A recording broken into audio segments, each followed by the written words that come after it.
Dadville. Yeah. Hi, I'm Dave Barnes. And I'm John McLaughlin. And welcome to Dadville. Dadville is a podcast where we talk about life, love, and the pursuit of awesome dadding. It's funny thoughts and deep talks. So please, enjoy your time here in Dadville and enjoy this episode with... Elliott Cherry.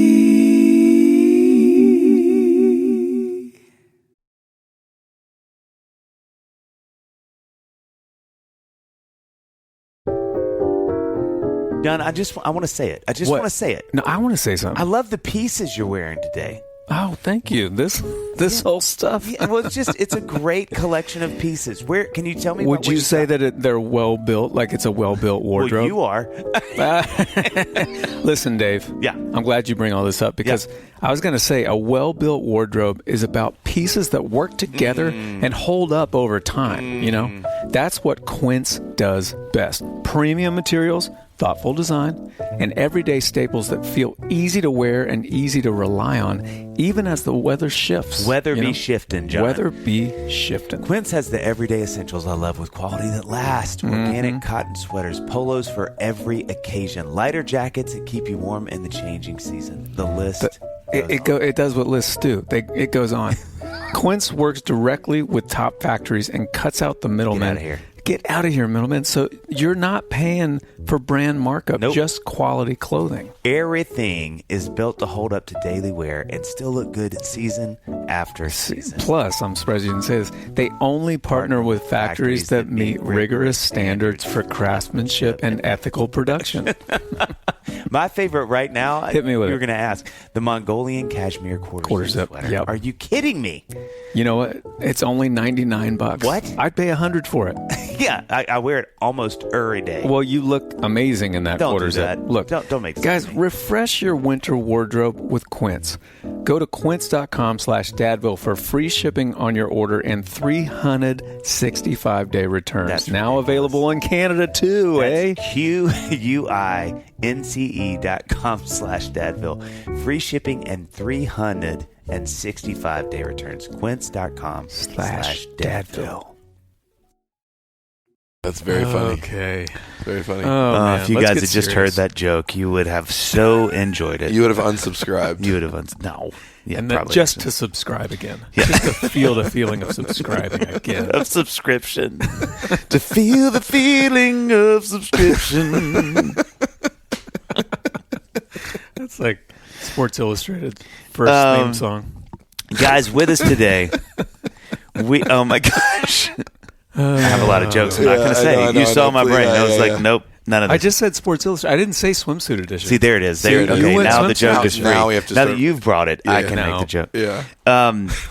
Folks, today we have with us, have we officially give him, do you have the title? I think we have. Of Pastor of Dadville? Well, I have a plaque. I don't know if that means it's official or not. What? I don't know that we underwrote that. No, Did you make it for yourself? I made it for myself. Does that make it official? Why not?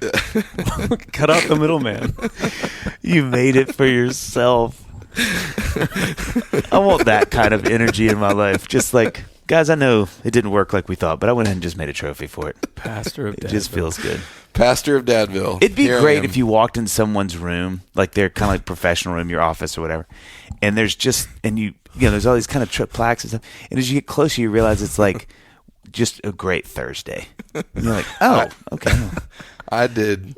You guys would not believe how well that Thursday went. 3.5 miles. It was the most I'd run at the time. And I just was like, you know what? Let's remember that. Is there anything sadder than making your own trophies? Making yourself trophies? Well, watch me make this spiritual. Isn't that what we do every day? Let's go ahead and pray, guys. We're here with Pastor Elliott Cherry. Good to be here. EC, just do us a little catch up. How you doing? How's life been since we've seen you? Yeah, I'm just thinking in recent memory. Had a really good Thursday last week. No, that plaque is fresh. I mean, the ice storm was, that was a thing in Nashville. We all out. We all lived through. We were out. How long?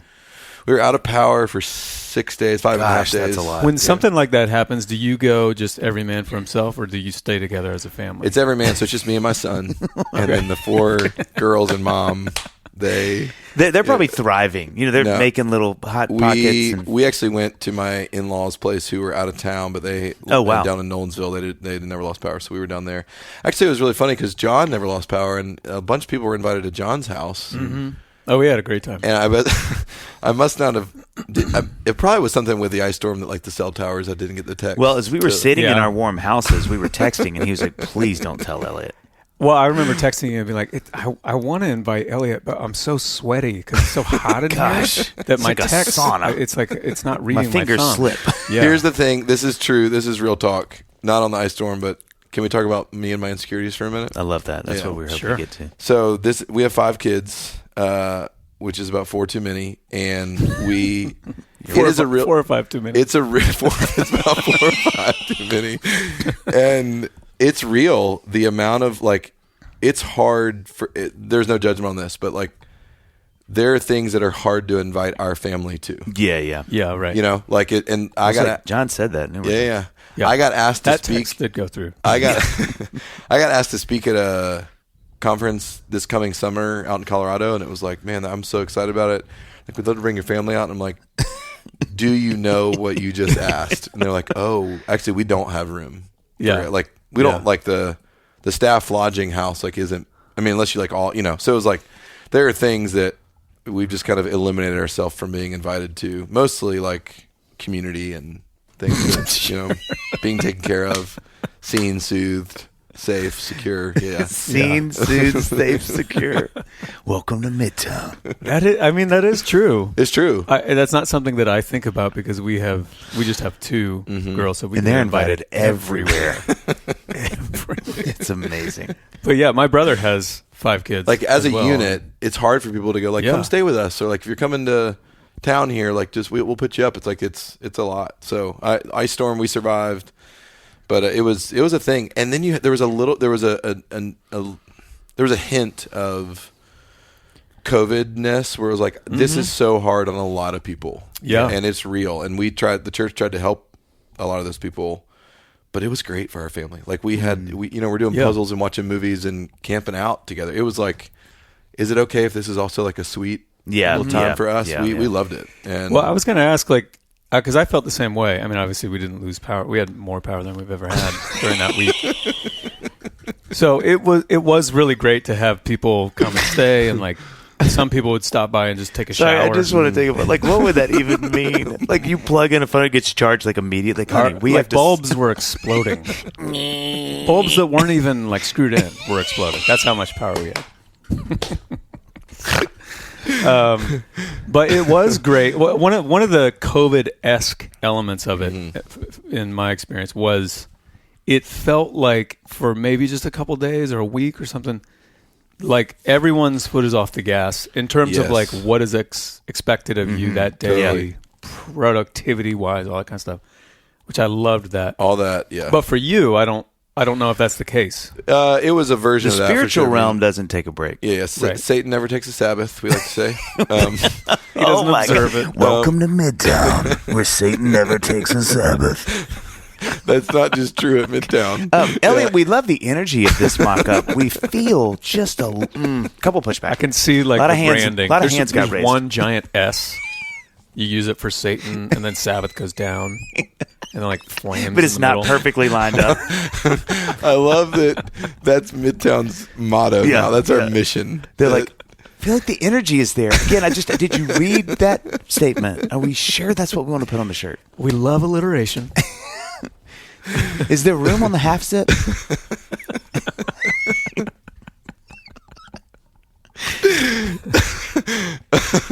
I have a lot of my imagination just filled in a lot. I'm sure it is. But, this can maybe be edited out. But there's a Christian satire guy on Twitter named Matthew Pierce. Do you follow Matthew Pierce? Guy, you would think he is so funny, but he gives out every year, in December, he gives out the Christian tweet of the year. Oh wow! But it's all I cannot believe a Christian actually tweeted this. Yeah, and what are we doing in Christendom in the West? But John Piper 10 years ago got Christian tweet of the year from Matthew Pierce because he had a tweet that just said, "Every morning I wake up and Satan is sitting on my face." Yeah, and it was that's just John. We're going to hope autocorrect was involved. It's like just if you had just run that by like one intern, they probably said any human alive. Right, would have said don't tweet that. Yeah. Anyway, so Ice Storm, we were okay. The church did try to care for people, and people. It's amazing how much need comes up that week relationally for folks. You know, some marriages and families, it's like, I didn't realize how much I didn't want to be around my family. That's real for people too. So you're helping relationally, do some pastoral care and counseling there. Then there's just people who are like, oh, what this week showed me is how isolated I am. Like putting the ice in isolated. Keep going. Don't stop. Satan never takes a Sabbath. Putting the ice in isolated. Yeah. Midtown Church, putting the ice in isolated. You can't make jokes about our mission unless you're a member. Oh, shoot. Okay, well. So sorry. Sorry.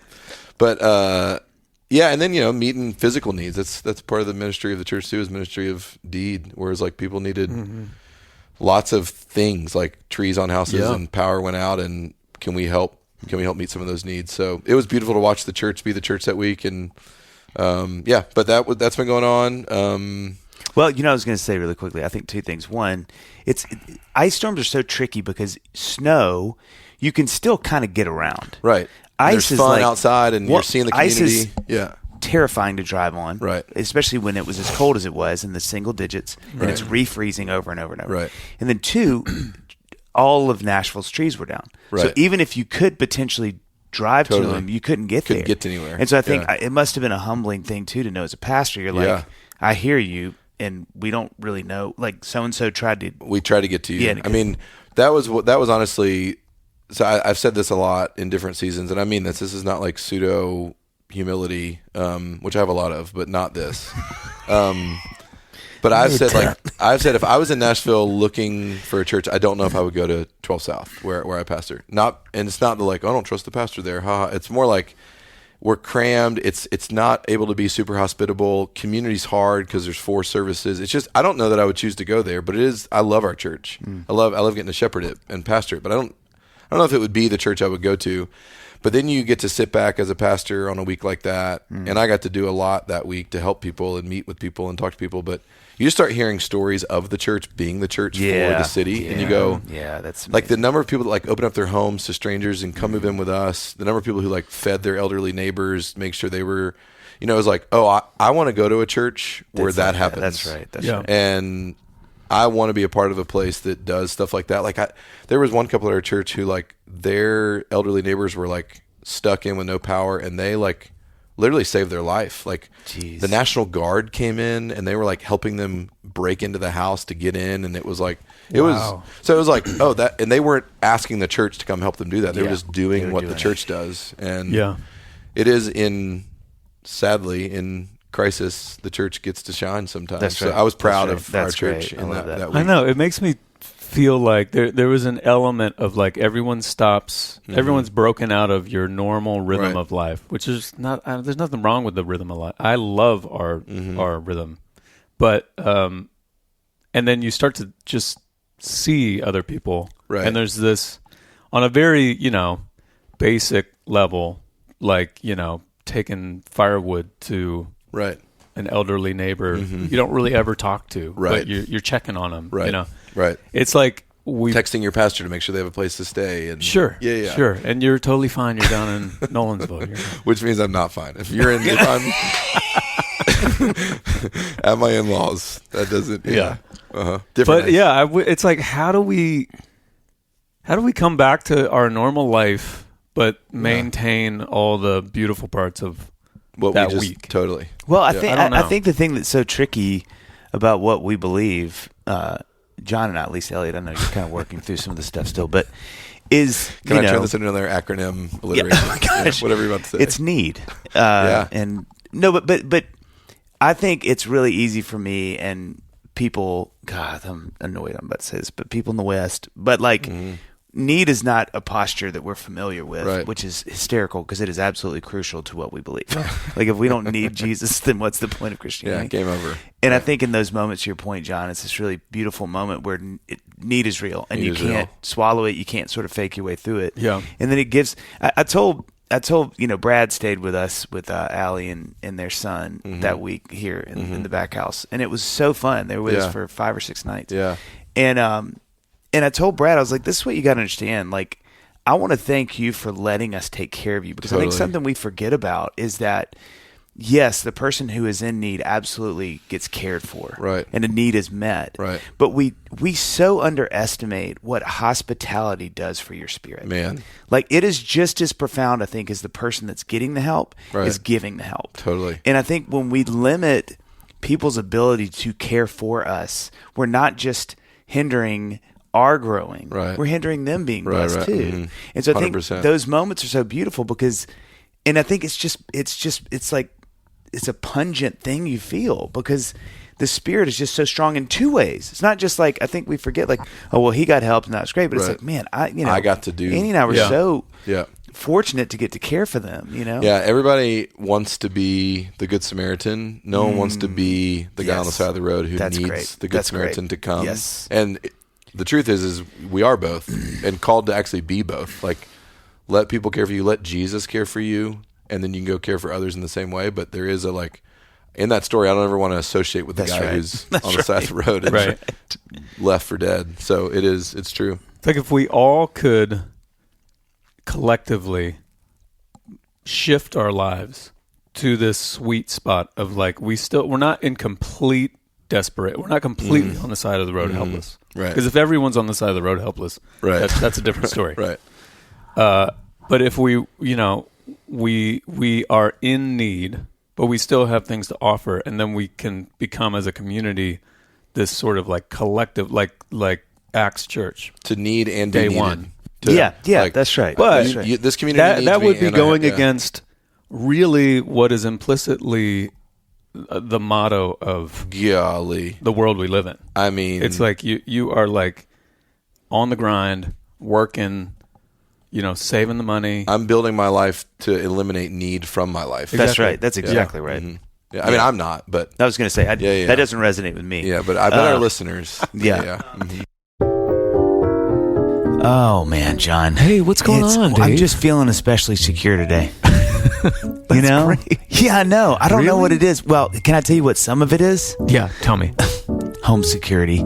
And it's important to me because I want to know that my family and friends are as safe and secure as possible. Well, of course. I mean, that's so true, Dave. And having visibility into my home with Cove is a great anxiety reliever. Chills you out. Remember that time that you got lost in the neighborhood? I don't want to talk about it. Nobody could find you. Want to talk about it. But then I checked my Cove on my phone, and I saw that you were just walking aimlessly, shirtless outside the front door.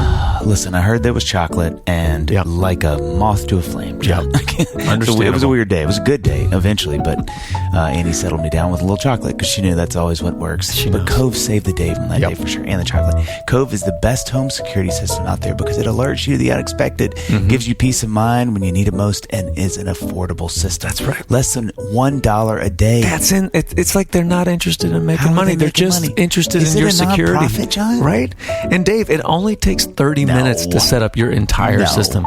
Now, I love how I can stream live video and audio right to my phone and my control panel. So even without a phone, my kids can see what's happening in real time. If you're thinking about adding a home security system, and I know you are, affordability and simplicity should matter because you need it to work well and not break the bank. That's why Cove is the best. That's right. Make protecting your home a top priority. Check out Cove at covesmart.com/dad and use the code DAD at checkout for up to 70% off your first order. They don't care about money, I know. John. That's not what they're in it for.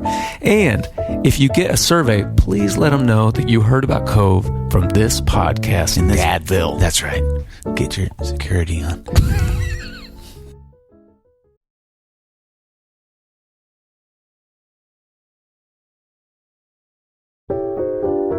Hey everybody, it's John here. It's just going to be me on this one because I'm that passionate about it. Now listen, I want to tell you about Time for Learning. Time for Learning believes in harnessing the flexibility of homeschool to help families explore passions, travel, and hobbies without the constraints of traditional school hours. So you could have school like on top of a mountain, right? Or in the middle of the ocean, whatever. You can schedule a mix of subjects each day or focus on specific ones by the day.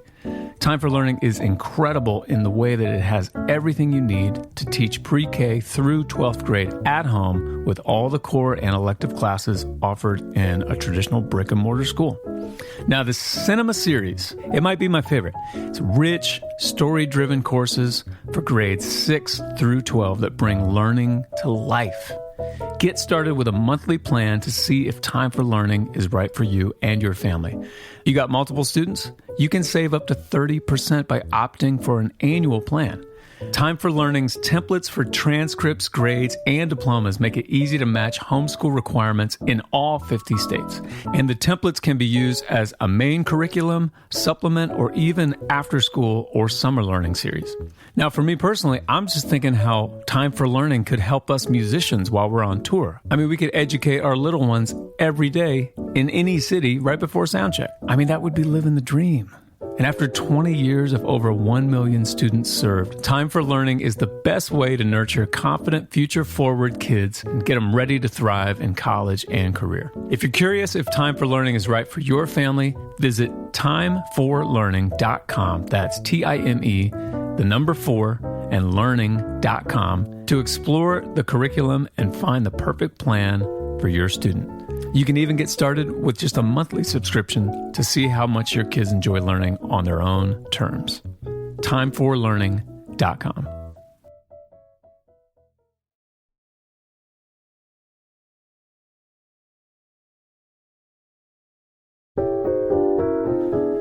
You know, one of the things that I'm kind of already missing from recently celebrating the holidays with my family are all the great homemade recipes that have been perfected over generations, you know? It instantly kind of grounds me. And it reminds me of how much I love things made with true care. And that same feeling comes through in Boll & Branch's signature sheets. And adding their coveted waffle bed blanket only deepens it. I mean, I could fall asleep right now just thinking about how soft these things are. Together, they wrap you in exceptional softness and comfort and quality beyond your wildest dreams. Whatever you're imagining right now, double it. That's because the signature sheet set is an iconic essential, loved for its buttery soft feel that gets softer with every wash.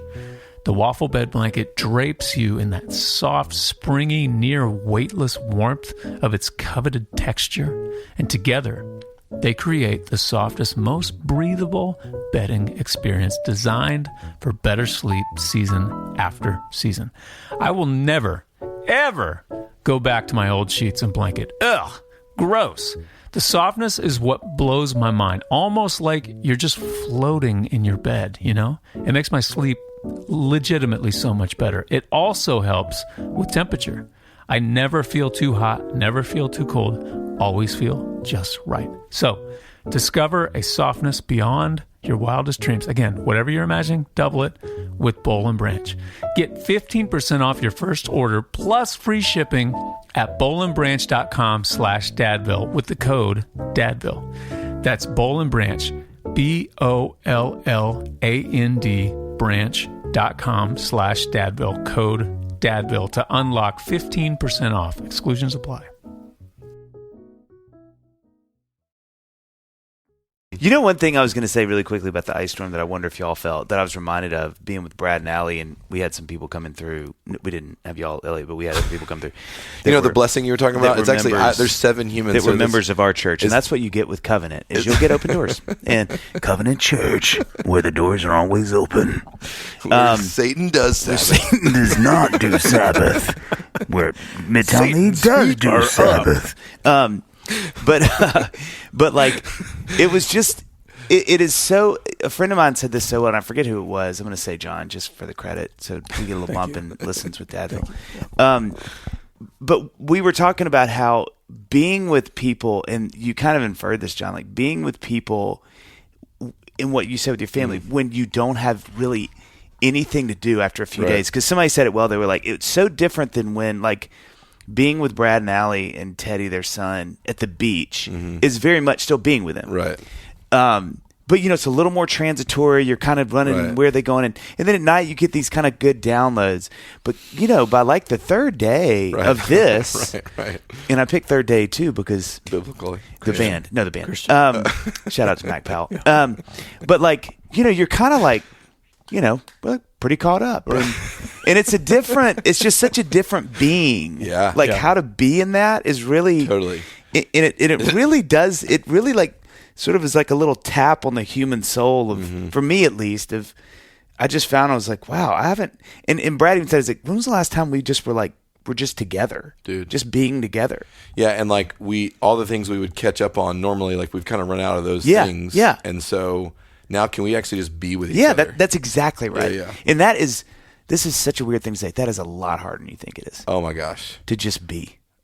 Just to sit there and quiet and whatever we're doing, watching the game that's on because it's 1:00 and we're kind of bored of doing it.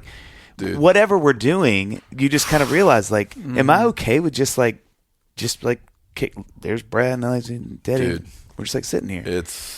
That's really good. That's a profound exercise. It's way that harder you don't than you ever get to do. Yeah. COVID, which you said, one of y'all said we did that. Yeah. But I was reminded of how weird that feeling is. Yeah. Yeah, it's vulnerable. It requires a lot. If I've got nothing to prove or pretend right now, can I just be here with you? Yeah. Yeah. And that's... Makes you realize how often you triangulate all the time. Even when it's just you and one other person, you can triangulate with a conversation. A different thing. Yeah. Dude. I think we should do it the rest of this podcast. Okay, here we go. Yeah. Okay, for those who aren't, we just did an edit. We were sitting like that for 3 hours. It felt like 10 minutes to me. It felt so liberated. I was just centered. It's good. This reminds me, though, of today is Ash Wednesday. Today's Ash Wednesday that we're recording. When will this get released? In a couple years? I doubt we will. Ash Wednesday 2027, probably. John and I do these as kind of warm-ups for the podcast. We have a guest coming in about an hour. What if that was true? It's like warming up before a soccer game. Yeah. This is just to get all the bad ideas out. And plus, you're such a loose cannon, Elliott. We want to be quick on our feet. The conversation not going well. Where do we go with it, John? Yeah. I love immediate. When will this be released? Probably. Yes. It's I'm not recording at all, actually. That's a screensaver.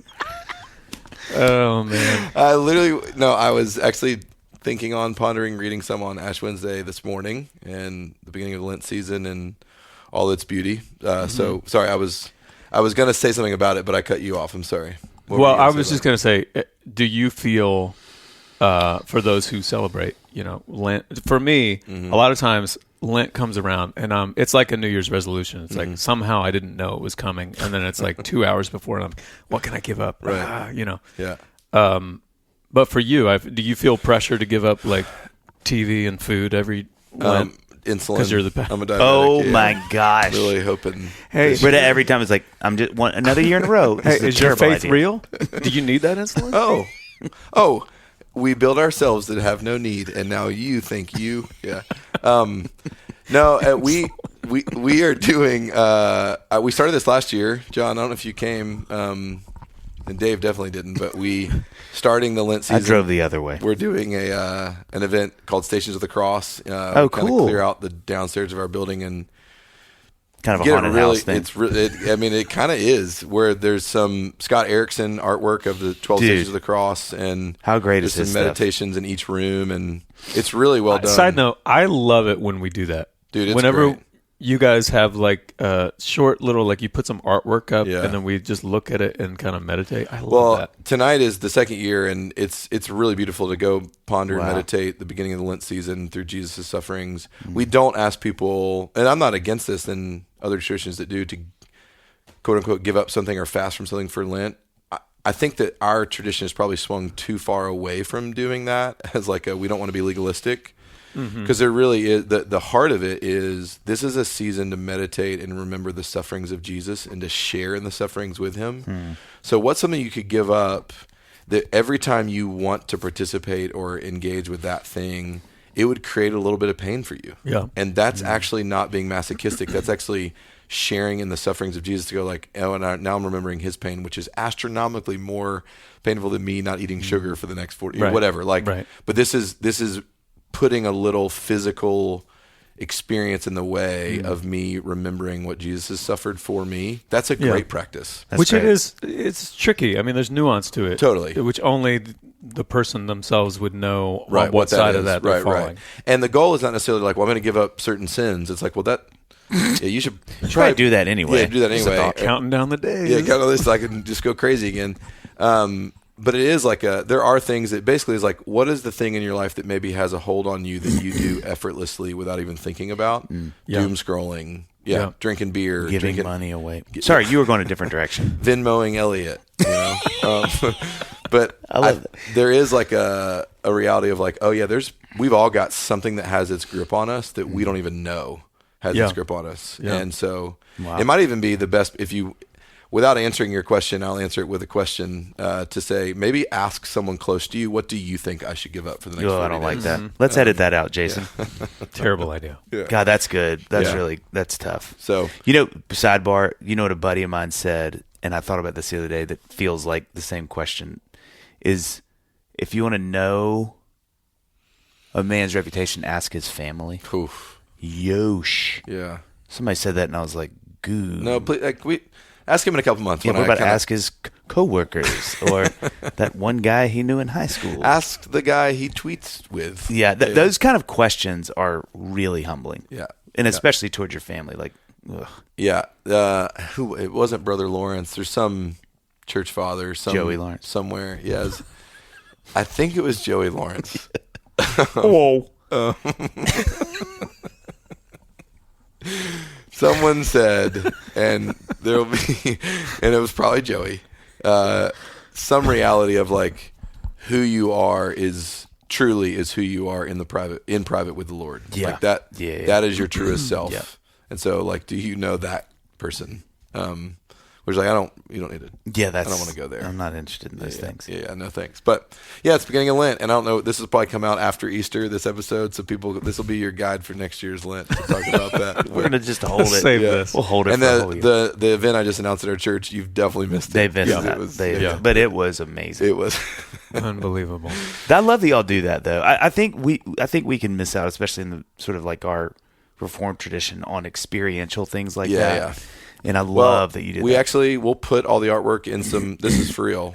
We do it in the building tonight, but then we'll move all the artwork with like the guides and QR codes at each station on the outside of our church. Oh, for the that's Lent season, cool. so that the neighborhood, as they're walking by, and they're in like some weatherproof frames outside, and so they'll be lit up. I want to go check that out. It's really, I'm proud of the team. This was not my doing. Again, it's one of the things where it's like, man, I don't know if I'd go to this church. I want to go to a church that does that kind of stuff, though, and I had nothing to do with it, so I just get to go participate, which is great. That's so cool.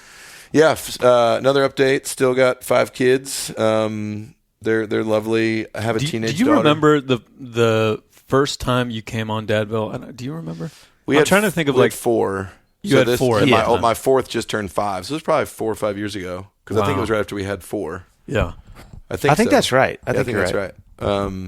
So yeah, it's probably been 4 years-ish. My 5-year-old just turned 5 last month. But got a teenage girl, 11-year-old boy, 9-year-old. Sorry, no, that's not true. 7-year-old daughter, 5-year-old daughter, 3-year-old daughter. So wait, do that one more time. 13-year-old girl, 11-year-old boy, 7-year-old girl, 5-year-old girl, 3-year-old girl. Okay. Yeah. Gosh, man. I feel like we should like have a moment of silence. Do you want to take a nap? John and I can just kind of talk to each other. I want to take a nap. John and I talk often, because we talk outside of just Dadville episodes. Yeah. Dave. So he'll text you back. Yeah, that's that great. Actually is fair. I Dave has that. texted me, and I owe him and a couple others. I owe. Are you good at texting back? Can just be ADD for a minute? I'm probably better at it than most, but I'm not like amazing. I'm getting worse.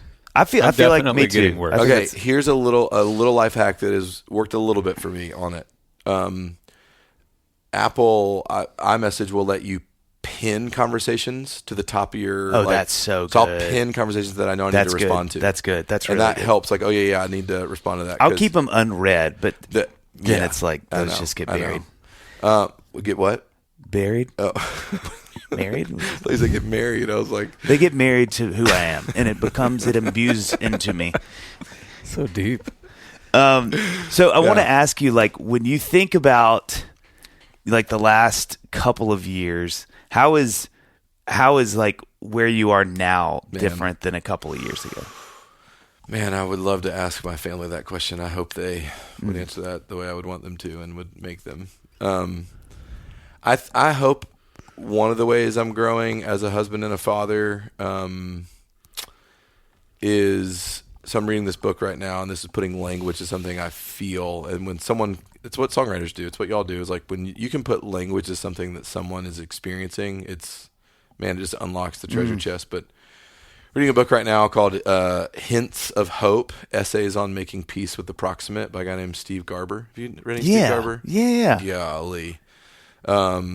He's out of D.C., but he's done a lot. And this is his new, he's a stud. Came out a month ago. And his whole idea is the proximate is the word he uses for like reality in our frame, like the way the world is. Yeah. And what Christians are able to do is to like mourn and grieve and groan for the way things are, but they make peace with it and are still full of hope, and they can actually love the reality that they are in because they're not expecting the reality they're in to be beyond the frame that we're in. It's like hope is coming.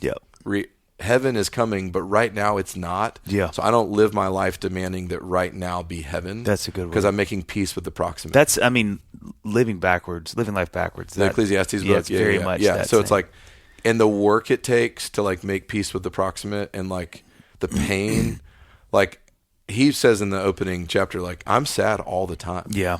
But it hasn't stopped me from like loving the world that God has put me in. Yeah, it's and there just is, but that takes work to not. Honestly, that's some of the work you were talking about earlier about can you just be with someone? That would require that like I'm okay that this interaction and this conversation doesn't go the way that I demand it to go. Or I don't have to leave this interaction feeling a certain way. I can just be here because I've made peace with the proximate. And so I feel that with each stage of kid, each stage of marriage, each stage of life in the insanity of chaos and beauty that we're in is like both things are really true. Like he asked the question, can you see the world for all that it is and still love it?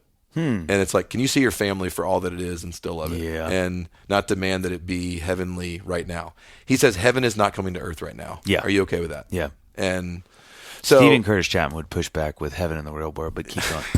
Is he a listener? It's his treatise on sort of the... Is he a listener? He's been on. Has he? So, yeah. So no, he's not a listener. Okay, that's fair. He may have listened to that one. Yeah, he listened to his. By the way, he posted, Robert Duvall just died, and... Oh, yeah, his song. Yeah, he had a song in that movie. It's a great tune. The Apostle or whatever. Yeah, that's a great... That was a great movie, by the way. I don't think I've seen it. It's worth a watch. It's great. Was Robert Duvall a believer? I don't know, but he had a lot of, I feel like, faith-adjacent roles in his life. That's kind of how I feel about being a pastor. Got kind of this faith-adjacent role. It's like, do you know if Elliott actually is a Christian? We don't know, He's got a faith-adjacent role, though. He is close to He's it. a seeker. We pray for he's him. seeker-friendly. So, that whole, like, making peace with the proximate, are you okay?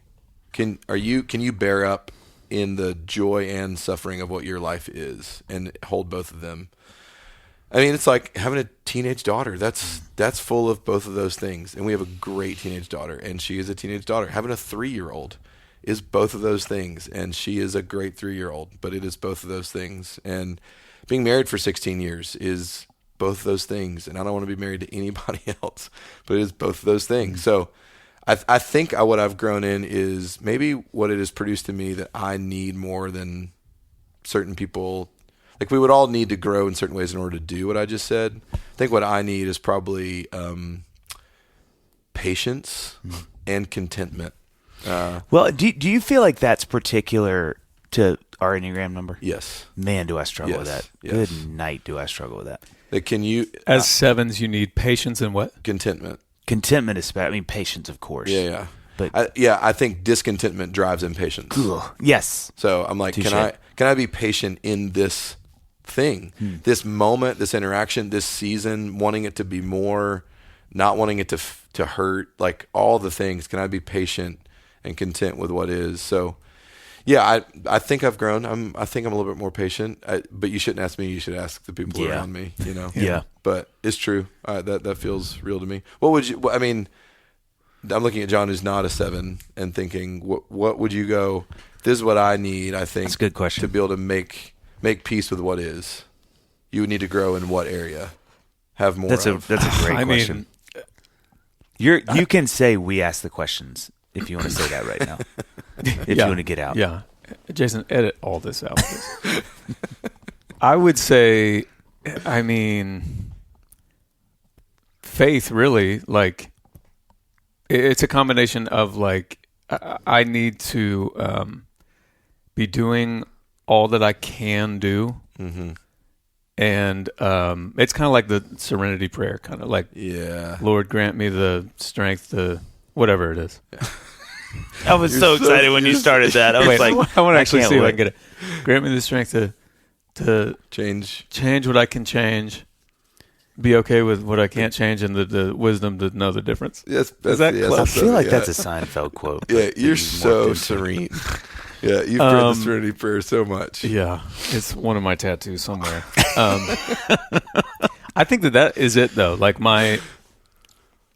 I definitely what I struggle with. This is what I was going to ask you. Actually, is like what on a daily basis. Mm-hmm. What brings me to a point where I'm even squaring up with my shortcomings is where my daughters are not doing whatever X, Y, or Z exactly the way I would have expected them to do, which really is probably just what my upbringing was, you know? Yeah. And so whenever we're off that grid, which we're not even close to that grid. It's not even the same. Yeah. Then like not panicking, not just turning it into like I'm a failure as a dad, but owning up to whatever part of that, you know, whatever my shortcomings is useful to own up to. Totally. You know, like, am I doing all that I can do? And then beyond that, just having faith that, like, man, they're going to be okay. They're going to be okay. This is just teenage years. Yeah. You know? Which, how many teenage years are there? 6? We have to live through this for 6 years. I think it's the 7 stages of Hades. Yeah. It's 7 of them. We've been in the teenage years for years. For like way before they turned 13, yes. We were in the teenage years. Yes. Yeah. You got a teenager, don't you, Dave? Ben is 14. Yeah. So the answer is yes. Yeah. Yeah. I wanted you to do the math. Yeah. Because I wasn't sure. But teenage boy is different than teenage girl. Yeah. Lots of hormones, but still, what's teenage boy life like? For us, it's been, I mean, I think he's Ben is like maybe one of the easiest kids in the world, so it's kind of a cheat code. Yeah. In that he's just not super dramatic. Yeah. Now, they're more flares though, where that was never a thing with him. Right, yeah. Where he'll kind of get loud and defensive, which is kind of like, whoa, you know, that was not sort of one of your in the arsenal before. This is new. Yeah, it's new. Uh-huh. I mean, it's been manageable at this point. Yeah. Xana's 11, so we're like Thunderdome. The gates of Thunderdome are open, and we're slowly walking into the arena. Well, for me, having 4 girls, my oldest being a girl, I grew up with all boys, and so something like this teenage thing, like that's right, with girls. And my wife has sisters, but the first hints of those things when you're like gates of Thunderdome, and you're like, what is this? What is this? Wait, what? My wife was just like, you need to buckle up, buddy. Bro, like, put on the armor now. Right, yeah, because that is not. That was what you just saw was nothing. That was nothing. That's amazing. Yeah, that was a whisper. Was a brush. Yeah. We're talking about like the gates of like Mount Doom. Yeah. And like you don't know anything. You know what I think? I think the thing that's felt trickiest. I mean, we're not even round 1 yet, you know, but with both, I think Xana and Ben have been that they're just much more verbose in how they feel about things. Yeah. They're much more defensive. There's a lot more putting their feet down. Yeah. Which again, you think about developmentally.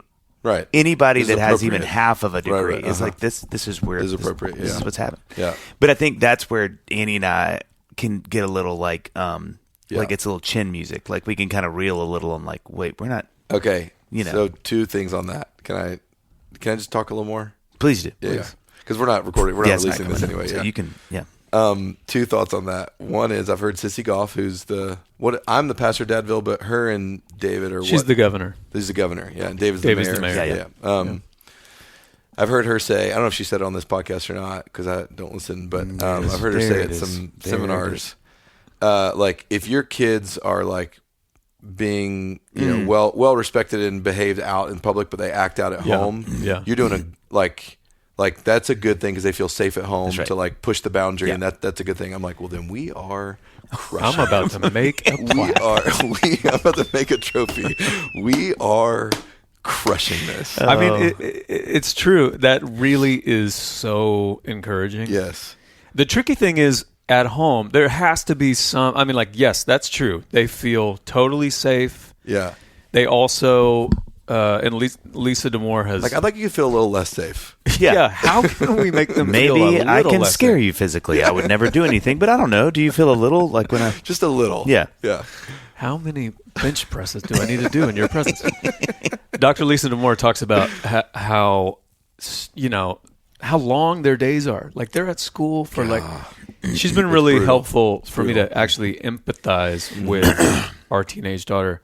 But they get home and yes, all of that is true. They have a lot of emotions going on. They're a hostage to their emotions as we all are, but maybe way more so in their developmental stage. Yeah. We have tools that they don't have. Yeah.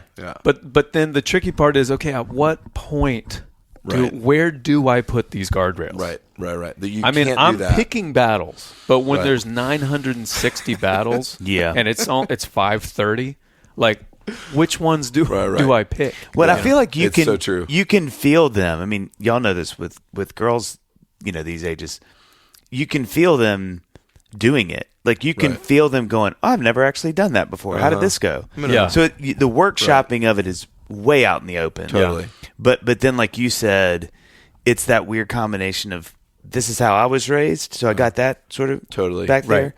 And am I a failure as a parent if my kid's upbringing doesn't look like that? Right. And I think too, the respect piece for men. Right. Man, when that gets attacked, it is like, boy, there are parts of me I didn't know that could be animated quite like they are right now. John. Hey.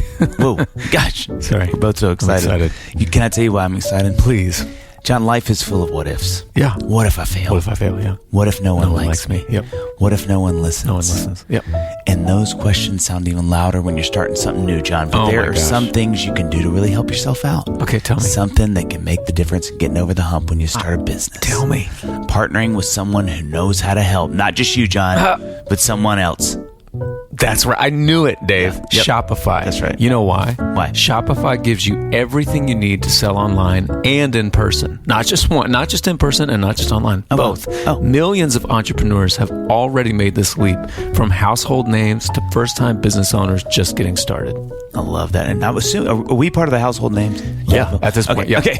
Depending on the household. If my parents live there, yeah. Okay. Well, can I tell you one more thing? Just really quickly? Get started with your own design studio, John. I've been telling you that for years. With hundreds of ready-to-use templates, Shopify helps you build a beautiful online store that matches your brand style. That's so true. And let me tell you something, Dave. Okay, sure. You can accelerate your efficiency whether you're uploading new products or trying to improve existing ones. Shopify is packed with helpful AI, that stands for artificial intelligence. Oh, nice. Okay. Tools that write product descriptions, page headlines, and even enhance your product photography. Get the word out like you have a marketing team behind you, John. Easily create email and social media campaigns wherever your customers are scrolling and strolling. Dave, it's time to turn those what ifs into with Shopify today. Sign up for your $1 per month trial. You heard me. Yeah. $1 per month trial at shopify.com/Dadville. Go to shopify.com/Dadville. That's shopify.com/Dadville. Good job. And I think too, like, we had a really tough afternoon yesterday with the kids, and two What'd of them. you do wrong? Honestly, Yeah. No, I know. I had like a asking thing that last because night, kind of going like, because the thing that I can tell, especially with Xana, is that she is constantly reading me for, what did I say that just hurt Dad's feelings, but also like I'm a little bit of the barometer sometimes where I feel like, she's kind of looking at me going like, Mom is going to get mad about things because I'm a girl and I know how to make her mad. But if I've made you mad, what was that? Something feels weird. Like it feels like, and that's really rare for me to where I really, like last night, I kind of withdrew because I was like, I kind of don't know. I'm either going to go like ape on this or I need to like pull back. And I could feel her trying to pull me out. Kind of like making a little conversation, and finally she's like, "Dad, you're just so angry." I was like, "I am. I'm mad, and I don't want to talk to you right now because I'm angry and I don't want to say something I'm gonna regret." Yeah, and you could see her kind of go, "Whoa!" Right, like I didn't know I could do that. Yeah, but there's points where I'm like, "You need to know you can do that. You can affect people. You know, like, look, I'm okay. I'm gonna be okay. You're not like the scaffolding is fine, but like." I just booked 6 counseling sessions, but I'm going to get there. That's a little bit of urine you're going to smell. That's normal for a dad. But I think that, that's the juggle I feel like sometimes with the kids is going, they need to be able to see, I need to be the sort of centurion that stays my place and they can orient themselves to me in some ways, as family-wise. Right. Lord knows, not trying to be God, but in some ways you're sort of... You can't do that. Yeah, like you can't, but hey, I'm assailable. Right.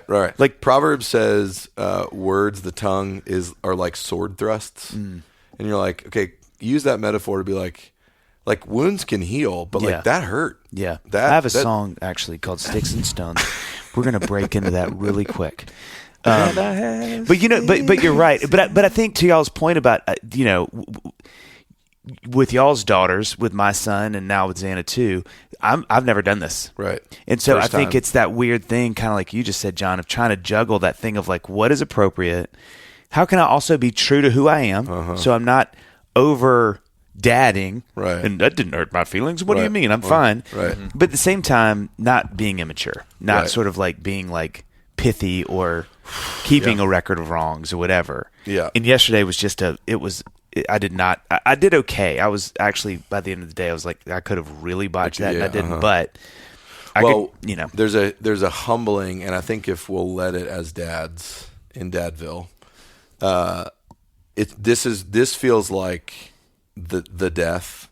It's like, if he who loses his wife will find it. I'm like, okay, this is part of what it looks like to die to self in parenting for me, and I think it's true for everybody. Is the moments where I see them acting a fool, being disrespectful, being harsh, being mean, like trying to find the line, which is all part of the discernment of dadding, which is really hard. But then you start to go, on some levels, not entirely, but on some levels, I've taught you that. You learned that from me. Absolutely. So what I'm watching right now is your version of the sin that I gave you. Yeah. And I've modeled for you. Mm-hmm. So there's moments where like they start arguing or with me or with each other, and they're getting so defensive and so accusatory. I'm like, this is probably what they have witnessed Mom and I do. Oh, for or sure. like how I'm even arguing back with them. I'm like, they're just doing what I do to them. I know. And so now I'm like, if I will let it humble me, I can actually now then reconnect, re-engage with them through repentance and mean it. Like, not only is this my first time, so I don't know what I'm doing, but 2, what you just did, I do it too. So I'm really sorry that I've modeled that for you. And that, I would say that dying to self, it just kills the whole like, now you have to honor me and respect me because I'm your dad, but that doesn't mean I don't have flaws too. And you're wounded by me. Yeah. Like you impact me and that hurt, but I've done that to you too. So I can actually like lead with humility with them if I'll let their things humble me. But that probably is, to me, is the pride that doesn't want to die the most, which is no, this is all you. And I'm just like, wait. Well, you know what? I was thinking this yesterday, and this is just a confession, which is great. This is a great place to have a confession. But I can get this thing where it's like, I am the rock you will break on. Right. So you push as much as you want. Totally. Some of that energy is great because I think as a dad, you want to be that. Like, hey, you're safe.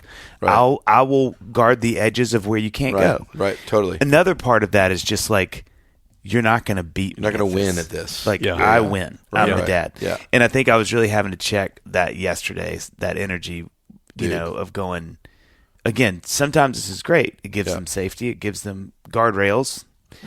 Sometimes, though, it's just pure male machismo and like ape chest beating. Yeah. Totally, you know, that's dude. like, you know. Well, last year there was a date It was March 31st, 2025, where I What had you given up for Lent that year? finally parenting well. Where what you're describing was like a moment for me. I was like, I have to shift this. I'm the rock that you will break on. Yeah. And I think we're still the rocks that they can break on if we're gonna Or stand on. or stand on. You don't have to break. Right. Stop hitting it so hard. But it was like how I was framing that was like the words that just came out of my mouth. That's the rock now, and I will. What I just said will happen. You will not. And the thing is, and I mean, God bless my girls. This is a good thing. I don't want to, parent this out of them. I think they are diamonds. Like, they will not break. These girls will not break. Yeah. And it's going to serve them well. So well. Yeah. In the future. What happened with that rock? Did it stay? You were like, was your clarion moment on March 31st last year of like, I can't do that anymore, or like, no, I know. How did that play out? It was just like I felt like my role in the moments that are tense, where there's pushback from the girls, and like Amy is up there, and I'm like I am the dumb machismo male rock that comes in and is like, it's over, right? Daddy's here. Here. To the point where I'm like, it's 7:30. I don't care what the rest of my yeah. I will stay in this door frame. Yeah. And I will keep you in your room. Yeah. Till 7:30 a.m. Let's go. Mm-hmm. And my daughters are like, let's go, bro. Let's party. I'll climb out this window. Yeah. Let's go. And so I'm like, just that framing of it is not working. Right. So being the rock that they can break or stand on or whatever, it just looks different. Yeah.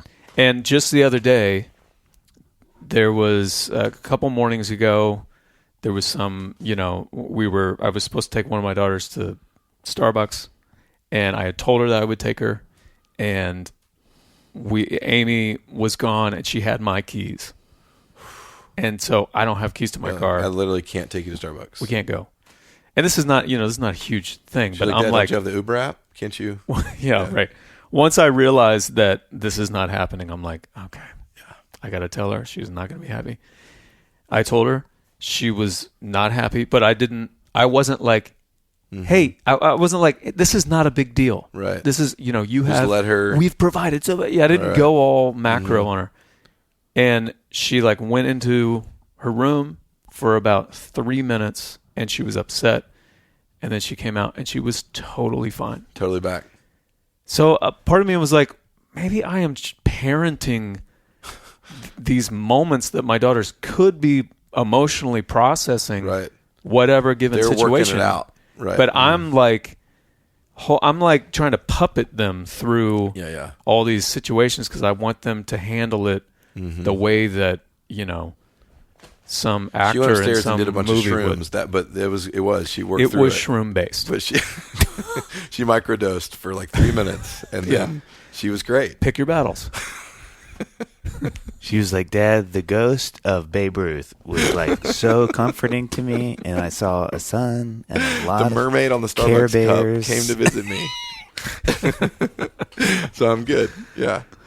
Yeah, it's a tricky. It's definitely demanding different things this season. I mean, that's a dumb thing to admit, but I think I'm just so much more illuminated to my insufficiencies, and it's really pulling things out of me that haven't. I mean, if we've had this said once on Dadville, it's probably been 100 times, but the first 8-9 years is you're physically tired, and the back half you're emotionally tired, and I definitely feel the fatigue of like constantly jockeying around some new engagement emotionally that I am not equipped for. Yeah. I would say that, though, you asked how I'm doing, like what's going on, because we're still in both phases. Yes. This is man. like our 11 and 13-year-old we have relationships with now that are way different. It's like we're watching late night movies together, and we're doing fun things with them and talking about deeper things with them. That's so great.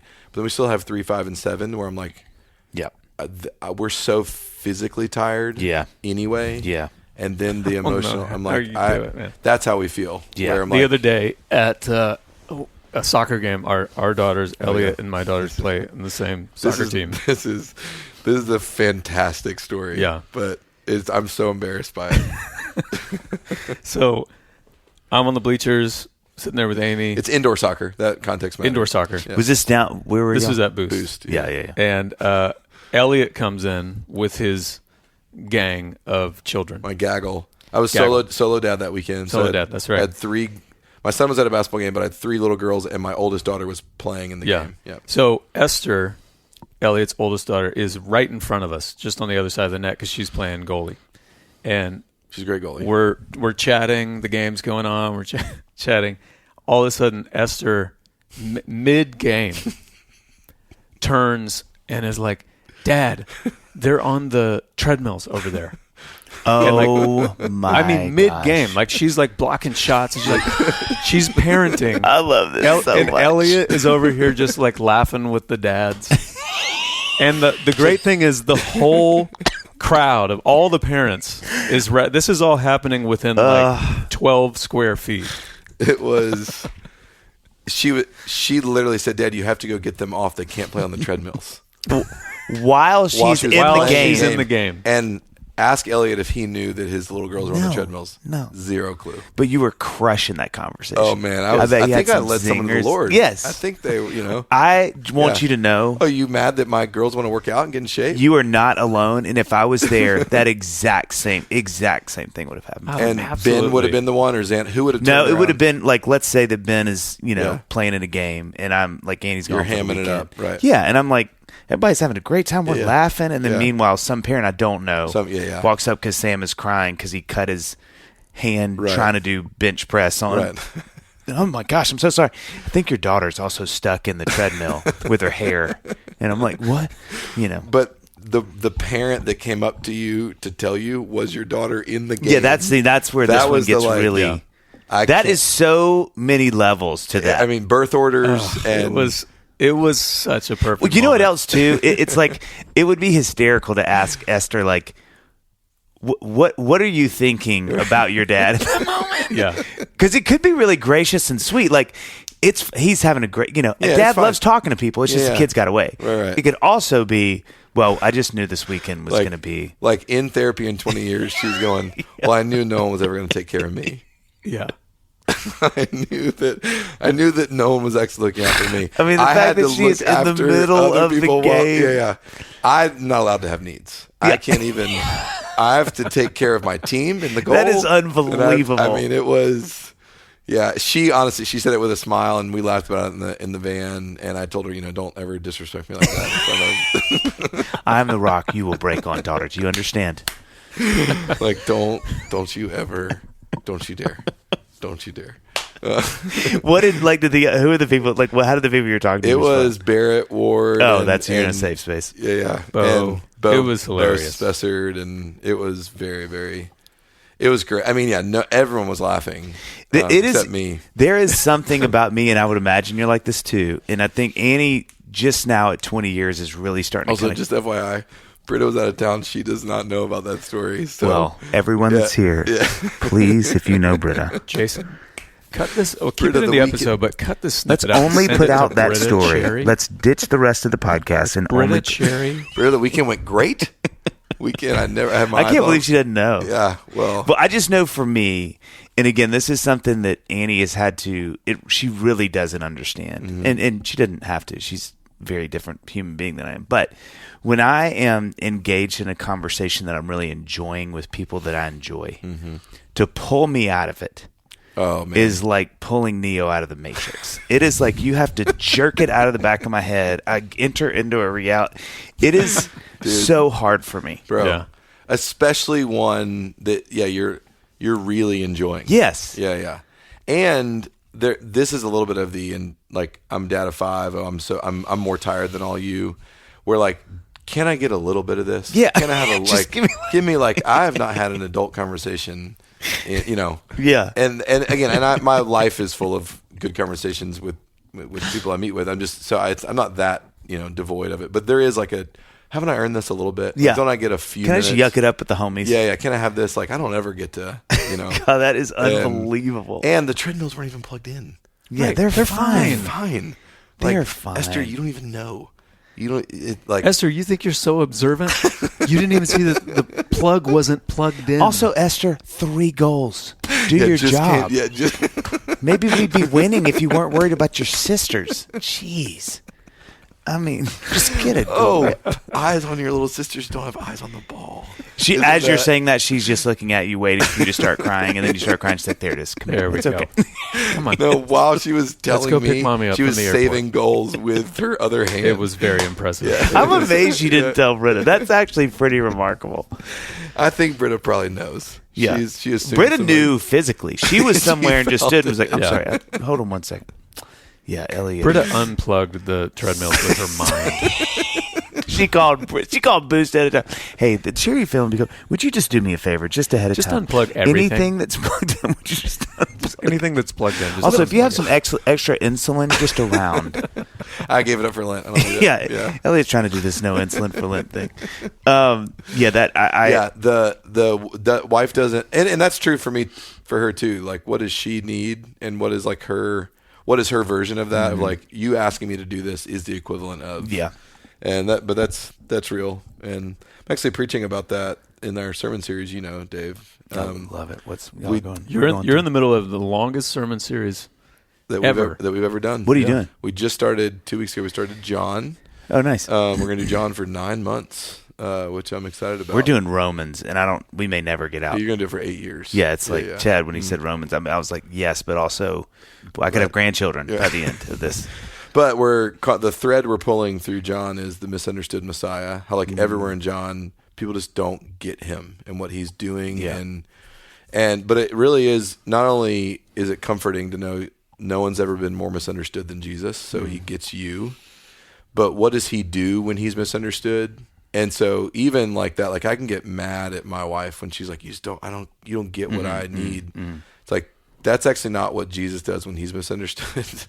But with my kids too, like you have no clue what this is costing me and how much I actually want to pay the cost to love you and sacrifice for you. You not getting it actually isn't going to stop me from continuing to do it for you. So it actually has been comforting in that realm of pondering, how does Jesus do this for us? And so I can get mad, or I can get humbled and be okay not being understood. Do you ever think that, early in Jesus's ministry, Talking about his existence, like before time began, like that early, or how? Well, no, and like I think it's in Matthew when he's in his hometown and he's starting to preach, and everybody's excited. And then like 8 verses later, they're about to throw him off a cliff. That happens in John 6. That's actually right after the feeding of the 5,000, but it's early on in his public ministry. Yeah. So they want to make him king. Yeah. And then he basically touches on, this is not going to be like the kingdom you want. The kingdom you want. Yeah. Like you're not going to be exalted. You're not better than everyone else. Right. Starts doing that. Do you ever think for lack of a better term, like the success of Christianity comes at the cost of slightly watering it down? Oh, man. We're not recording, right? I stopped. Yeah, good. Man, I would love to throw that stone at all the people who I think have done that and not really have to maybe look at that myself. Right. Yeah. Well, we talk about the cost of being a pastor and a preacher. Yeah. And that is one thing y'all have to, that you carry for sure. And I hope, I go to a couple different places on that. It's a great question. I think that, Jesus said, like, the world hated me, they're going to hate you too. That's a real thing. And there's a sense of, if I actually believe that Jesus is the most beautiful human who's ever existed, he's the God-man, he is compelling. I actually really want to express him in a way that draws people in And so how do you, like, there's a famous parable that he tells, the parable of the wedding feast, where he, like, the king throws a wedding feast and no one comes, none of the guests come. And then he's like, well, go outside and invite other people to come, and no one comes. They're like, too busy. We have things going on. We don't want to come. And then finally the king says to his servants, like, go out to the highways and byways and find the homeless. And he says, and compel them to come in. And, like, that's the heart of the king, is, like, to compel people to come into this kingdom. Like, it's not, it is compelling if you understood the real Jesus. It's so compelling. So that I try to preach that way. And I know that Jesus said, but if they hated me, they're going to hate you too. And so, like, I don't know. I think what that means for me is I'm gonna try with all the faithfulness I've got to preach and explain the real Jesus, and let Jesus do what he wants with the crowds or not. And because, the Sermon on the Mount was preached to thousands, and the feeding of the 5,000 was probably more like 20,000 with the women and children. And so, like, he was not opposed to large crowds, but he also was like, but I'm not going to meet your expectation of what you have of me either. And that's going to make some of you want to kill me and some of you want to scatter. And so I don't know, there's both things in there. Yeah. And I think it's a great question. I wasn't prepared to talk about that today, so that we can go there, because I'm thinking a lot about that. Yeah. Dynamic. Okay, last question, and then we'll release you to the wolves, unless John had anything To the else. world that hates me. Yeah. Yeah. Your words. Yeah. Jesus, actually. Touche. Yeah. Well, and I want to be clear that is a macro Yeah. thought. There's nothing specific to you. Right. You and I, we have talked about this before. I love it when you have such a gift of speaking. Thanks. And our daughter even said to us one Sunday when you were preaching, she leaned over to Amy and was like, I think she said, why can I just pay attention more when he's preaching? Oh, what a gift. Yeah. Jeez Louise. Dude, that. So there's nothing specific to you. Right. This is a macro question. Yeah. Thank you. Yeah, that's great. What a that's an unbelievable seriously. thing. That's unbelievable. That's such a gift. Yeah. So, like, here's the last question. You're thinking about the series. What are the things that are messing with you the most as you're preparing it? Like, golly, like, what are the things you find yourself? I'm always curious with a pastor, Yeah. as you're thinking through a series, because, even the little bit of teaching I do in, like, our Sunday school, Micah and I'm like a 20th into what y'all have to do all the time. Yeah. You think you're that close? Okay, 1/10.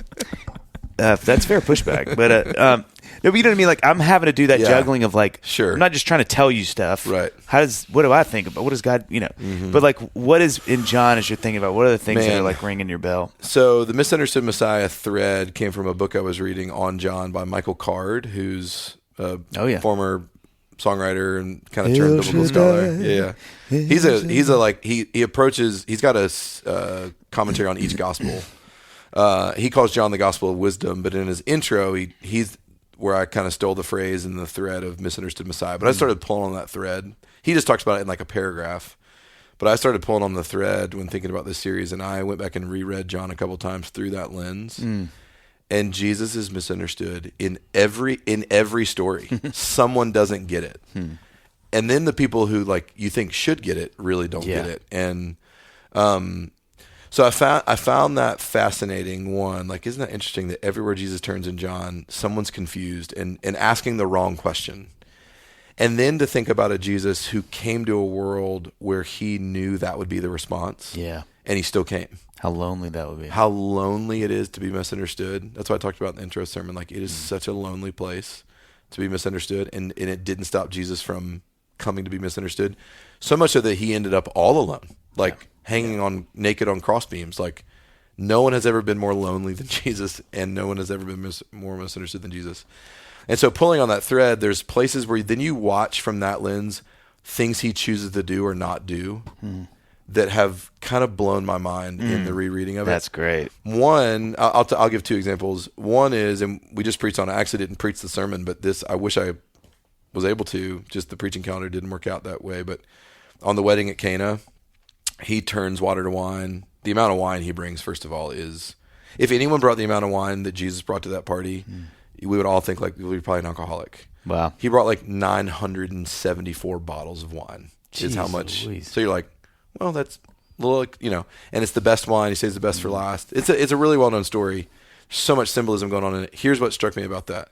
It says in parentheses in that story, because they hand the best wine to the master of ceremonies, and then the bridegroom is who actually gets all the credit for it, because it would have been his party that his family had paid for. Jeez. Jesus takes no credit for it. And it says the party did not know that Jesus had done this, but the servants who filled up the water tanks did, like the water jars that were 40 gallons apiece. And so you go, wait, he did this whole thing, this big shebang, and the only people who knew that he did it were these servants over on the side. Like that. And he didn't even want to do it. Yeah, and he's like telling his mom, like, "This is not my hour yet," and he still And did she it. just ignores him. Yeah. She's like, "Do what he says." Yeah. I love that, but like honestly, not trying to be funny, that is a really interesting little peek Yeah. into It is how human he really was. totally.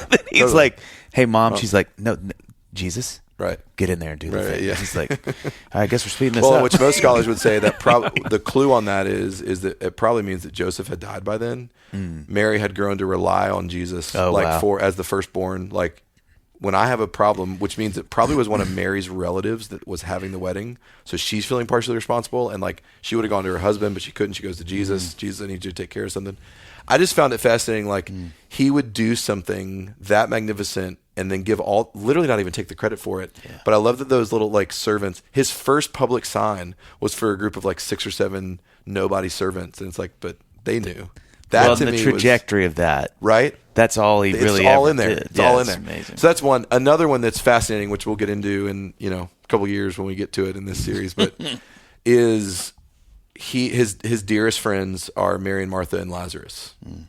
He spends more time at their home and with that family than anybody across the Gospels. And you see it at the funeral of Lazarus, but it says that word came to him. He was across the Jordan, and word comes to him that his friend Lazarus is sick and is dying. And it says in there, and Jesus decided to wait 3 days. I know, dude. And you go, whoa, hold on. One of your best friends is sick, and you're going to go, we're going to wait on this one. Now, he had a plan, and his glory was to be manifested and all that, but you go, how painful was that for him to know what his decision of waiting was going to do to these sisters that he loved, Mary and Martha? Yeah. And they show it when he gets there. If you had been here, my brother wouldn't have died. And he weeps with him. But I'm like, to make a decision in real time to go, I'm going to make this choice to stay here while Lazarus is dying. And I know what this is going to cost me, and I actually know what people are going to think of. I know what narrative people are going to write about me when I do this. But this is actually what I know I need to do. I'm just like that. The internal life of Jesus, who knows he was misunderstood everywhere and knows like, I'm going to have to go greet these sisters and they're not going to get it. Like they're not going to get it. And I'm going to do this anyway. And I just find like those to get a little window into his psyche as much as possible through that thread has been really fascinating. Yeah, that's amazing. Yeah, I'm finding it interesting. Which speaks to the book we were talking about before we started recording. This guy, like, he was so spirit led at every moment that it was like, all right, what do I need? Like, what am I doing right now? And that's if you do that, you will be remarkably misunderstood by people, amazing? So yeah, I'm excited for it, and love to have you. We have 4 services every Sunday, Dave. Love to, plenty of opportunity. You can just pop in the back for a few minutes. Yeah, that's what John does. I may pretend that I'm looking at the paintings and then slip in. Is Dave out there? What's he doing? He's doing the QR codes. I really find it an honor to be annual Pastor Dadville. I haven't gotten a clergy check or anything yet. But it's up there. That's where you get. Yep. Treasures in heaven. Yeah, no, upstairs. We have a thing in the attic. It's more like a crawl space kind of thing. It's where you hold all our trophies. Tell me what guests I should be excited about, like coming this season. Who we got coming? Elliott Cherry. Man, so many that are just coming down the pipeline. Look, this is going to be an unsatisfying answer, but we have a potential guest that is not nailed down, but it's John's close. John's gonna explode. So Give me a little hint. Give me a little hint. What sphere? Entertainer, theologian, Athlete. No. Is it an athlete that Babe I would Ruth. be? Babe Ruth's guest. We're not sure we can do that.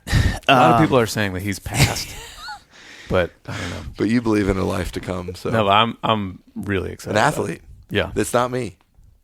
It's not exactly you. It's very you adjacent. I mean, he's basically kind of like on your trajectory. Yeah, he's a man with a face and arms and legs. So that you definitely have in common. So we love having you on, though. yeah, I love Thank being you on. for Love you coming both. Happy Dadvilling.